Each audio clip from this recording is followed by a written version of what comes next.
National Weather Service in the Twin Cities has issued a severe thunderstorm warning for northern Barron County in northwestern Wisconsin until 3:45 p.m.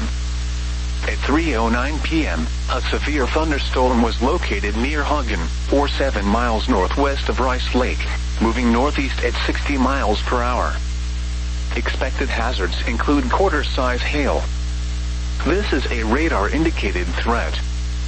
The following impacts are expected. Damage to vehicles is expected. Locations impacted include Barron, Rice Lake Airport, Cameron, Rice Lake, Hagen, Brill and McKenna.